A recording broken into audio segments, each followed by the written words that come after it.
नमस्कार दोस्तों। आज हम लोग यहाँ पर बात करने वाले एक और ऑपरेशन के बारे में।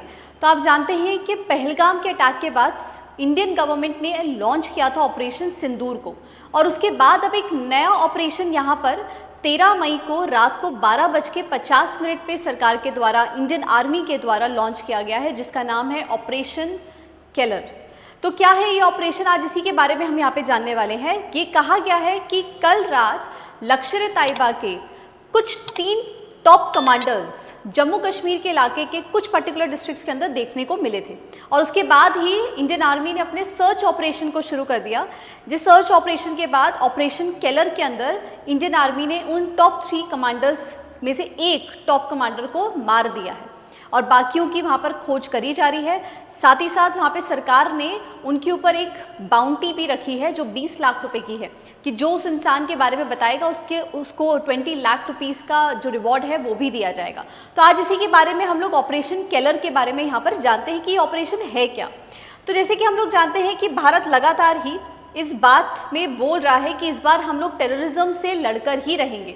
ऑपरेशन सिंदूर को इसके लिए ही सरकार ने यहाँ पे लॉन्च किया, और ऑपरेशन सिंदूर को लॉन्च करने के बाद ही यहाँ पर एक नए ऑपरेशन को लॉन्च कर दिया जिसका नाम है ऑपरेशन केलर। एम क्या है? उस इंसान को पकड़ना जिन लोगों ने पहलगाम 22 अप्रैल के दिन मासूम लोगों की हत्या करी, सिविलियंस को यहाँ पर मार दिया, उन लोगों को यहाँ पे पकड़ना इस पूरे के पूरे ऑपरेशन का एजेंडा है। 3 हफ्ते पहले पहलगाम का टेरर अटैक हुआ था। हम जानते हैं टेररिस्ट ने बहुत बड़ी मात्रा में 26 सिविलियंस को वहाँ पे मार दिया था, और उसी के बाद ऑपरेशन सिंदूर को लॉन्च किया और अब एक नए ऑपरेशन को लॉन्च किया जिसका नाम है केलर। सो ऑपरेशन केलर के बारे में अगर देखें तो लोकेशन है कुलगाम, कश्मीर में, जहां पर टेररिस्ट जो थे वो कोशिश कर रहे थे छुपने की शोपियन डिस्ट्रिक्ट के अंदर। एनकाउंटर के दौरान यहाँ पर एक लोकेशन है आपकी जिसका नाम है शोकाल केलर, जिसके नाम पर ही बाद में चल के ऑपरेशन केलर रखा गया है। तो ये शोकाल केलर जो है यहाँ पर एनकाउंटर हुआ है उस टॉप कमांडर का। 3 टेररिस्ट को इंडियन फोर्सेस के थ्रू न्यूट्रलाइज कर दिया गया है यहाँ पे, तो ये भी आप ध्यान रखिएगा। तो ये है वो लोकेशन, आप देख सकते हैं, this is a region of Kulgam. जैसे आप देख पा रहे हैं, यह है आपका पुलवामा डिस्ट्रिक्ट, अनंतनाग डिस्ट्रिक्ट, और यहाँ पर है आपका कुलगाम रीजन जहाँ पर ये लोकेशन ट्रेस करी गई थी। तो यहाँ पर एक की टारगेट की अगर हम लोग बात करें जिसको यहाँ इंडियन आर्मी ने एलिमिनेट करा है, वो है आपका शाहिद काउट, जिसको कहा जाता है कि TRF द रेजिस्टेंस फ्रंट का ये मेन हेड है।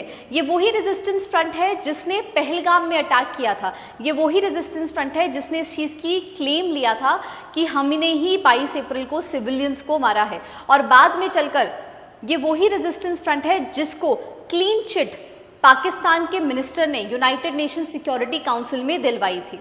तो यहाँ पर मल्टीपल अटैक्स के साथ ये इंसान शाहिद काउट जो है वो रिलेटेड था। 2024 में इसने 2 जर्मन टेरर टूरिस्ट को भी मारा था, यहाँ पे लोकल पॉलिटिशियन को भी मारने के पीछे इसका हाथ रहा है, और पहलगाम के अटैक के पीछे भी माना जाता है कि यही वो व्यक्ति था जिसने इसको पूरा प्लॉट किया था। शाहिद काउत के मरने के साथ ही लश्कर-ए-तैयबा को एक बहुत बड़ा झटका तो मिला ही है, क्योंकि यहाँ पर एक वो उनका मेन कमांडर के रूप में था जो सारे के सारे ऑपरेशंस को डील करता था। ये है वो इंसान शाहिद काउत जिसको यहाँ पर मारा गया है। तो जो लीडर है लश्कर-ए-तैयबा का, ये प्रॉक्सी इवेंट्स यहाँ पे करता था, रिक्रूटमेंट प्रोवाइड करना, ट्रेनिंग प्रोवाइड करना, कोऑर्डिनेशन का काम करना, वेपन्स को, एक्सप्लोजिव्स और फंडिंग को कैसे मैनेज करना है, ये सब चीज़ें पाकिस्तानी हैंडल्स में इन सब चीज़ों को मैनेज करने का काम था शाहिद काउत का। साथ ही साथ पहलगाम अटैक के बाद से ही 10 टेररिस्ट के घर जो थे वो डिमोलिश करे गए थे, जिसमें शाहिद काउत का भी घर था जिसको डिमोलिश करा गया था, और उसको अब फाइनली एलिमिनेट कर दिया गया है ऑपरेशन केलर के तहत। यहाँ पे 2 ऐसे और लोग हैं जिन लोगों के स्केचेस जो है वो यहाँ पे रिलीज करे गए, और ये कहा गया है कि उनके ऊपर 20 लाख की बाउंटी है। अगर कोई भी इंसान इनके बारे में बताता है तो 20 लाख रुपए जो है वो उनको एज अ रिवॉर्ड दिया जाएगा। वो बाकी जो लोग हैं वो 3, वो कौन कौन है, जरा एक बार आप उनके नाम देख लें। हुसैन टोकर लोकल है वहीं का, अली भाई जिसको तलहा भी कहा जाता है, हसीम मूसा जिसको सुलेमान के नाम से भी जाना जाता है। तो ये लोगों के ऊपर गवर्नमेंट ने वहाँ पे बाउंटी भी रखी है, और ये स्केचेस जो है वो रिलीज़ कर दिए गए हैं इस चीज़ की खोज लगवाने के लिए, खोज करने के लिए कि ये लोग जहाँ पर भी मिले उसके बाद जो इंटेलिजेंस फोर्सेज है उनको रिपोर्ट करा जाए। तो अगर हम लोग डिटेल्स में जाएं, इनिशियली यहाँ पे कहा गया था कि 7 टेररिस्ट थे जो पहलगाम के अटैक के अंदर इन्वॉल्व थे। 4 सस्पेक्ट्स अभी अंडर वॉच है और 3 हाई प्रोफाइल टेररिस्ट के ऊपर इस समय फोकस सबसे पहले स्पेसिफिकली करा गया है। तो ऑपरेशन केलर जो है वो दिखाता है कि इंडिया इस समय टेररिज्म के अगेंस्ट मुंह तोड़ जवाब देने के लिए खड़ा हुआ है। किसी भी तरीके से वो रिलीज या किसी भी तरीके से वो लीनियंट होने का मतलब नहीं दिख रहा है। डिप्लोमेटिक पोजीशन अगर हम लोग देखें तो अभी रिसेंटली कुछ समय के अंदर ही इस वीक में यूनाइटेड नेशन सिक्योरिटी काउंसिल की मीटिंग होने वाली है, जहां पर इंडिया का ये गोल है कि टीआरएफ जिसको बहुत ही क्लीन चिट देकर वहां से निकाल दिया गया है उसको एविडेंट रूप पे वहां पे रखा जाए। साथ ही साथ टीआरएफ जो एक टेररिस्ट ग्रुप है उसको पुश करा जाए उस जगह पे, और पाकिस्तान जिस तरीके से ये टेररिस्ट बेस कैंप्स को अपने यहाँ पर इन रीजन्स को बेस बनाकर लोगों तक ये बता रहा है कि भाई हमारे यहाँ पे तो कोई टेररिज्म फैला नहीं है, हमारे यहाँ तो कोई टेररिस्ट बेस कैंप है ही नहीं, उन चीज़ों को भी यहाँ पर यूनाइटेड नेशन सिक्योरिटी काउंसिल के अंदर लेकर आया जाए। यूनाइटेड नेशन सिक्योरिटी में जो सच्चाई है वो सबको दिखाई जाए।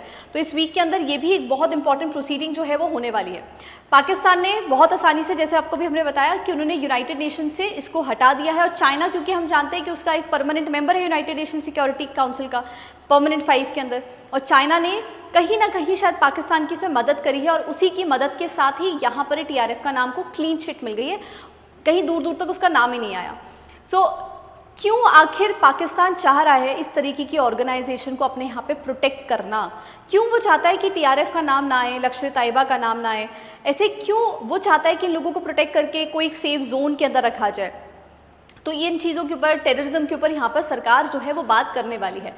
सबसे इम्पॉर्टेंट अगर हम लोग देखें तो ये जो प्रॉक्सी इवेंट्स यहाँ पे पाकिस्तान कर रहा है वो उसके लिए ही खुद खतरनाक होने वाले हैं। इंडिया का मोमेंटम इस समय है और वो किसी भी स्थिति में यूनाइटेड नेशन में भी टीआरएफ को पुल करेगा। डिप्लोमेटिक हर्डल्स डेफिनेटली होंगे, क्योंकि परमानेंट 5 के थ्रू हो सकता है कि कुछ इसमें, जैसे भी आप देख रहे हैं कि यूएस ने भी इमीडिएट कर दिया है कि भाई सीज फायर हो जाना चाहिए, बट पाकिस्तान किसी भी स्थिति से मान नहीं रहा है। सो यहाँ पे डेफिनेटली बहुत हर्डल्स भी रहेंगे और ये चीज़ें हम लोग यहाँ पर देख सकते हैं।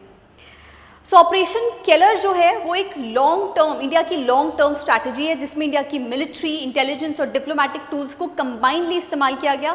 और कल रात 13 मई को ऑपरेशन केलर जो 12:50 पे लॉन्च किया गया, राष्ट्रीय राइफल यूनिट की इंफॉर्मेशन के बाद ही इस ऑपरेशन को लॉन्च किया गया था, और साथ ही साथ उन टेररिस्ट को वहाँ पर मार गिराया गया जिन्होंने पहलगाम के अटैक के अंदर इस तरीके का हीनियस क्राइम को कंडक्ट किया था। तो यहाँ पर हमने इस एक्टिविटी के बारे में देखा, ऑपरेशन केलर के बारे में देखा, और यहाँ पर जिस तरीके की एक्टिविटीज़ टेररिस्ट के द्वारा हुई हैं, गवर्नमेंट इस समय strict end to end mode पे है। ऐसे रेगुलर ऑपरेशंस जो है वो गवर्नमेंट के थ्रू जारी हैं, और वो किसी ना किसी एक्टिविटी के थ्रू यहाँ पर इन टेररिस्ट को ढूंढ निकाल कर उनका सामना जो है वो डेफिनेटली कर ही रही है। ऐसी और इन्फॉर्मेशन कंटेंट हम आपके लिए लगातार लेकर आते रहेंगे। आप हमारे चैनल को सब्सक्राइब कर सकते हैं, जिससे ऐसी इन्फॉर्मेशन आपके पास जल्द से जल्द डिलीवर हो सके। सो मिलेंगे किसी और वीडियो के अंदर कुछ और नए कंटेंट के साथ, कुछ नई इन्फॉर्मेशन के साथ। Till then all the very best. जय हिंद, जय भारत।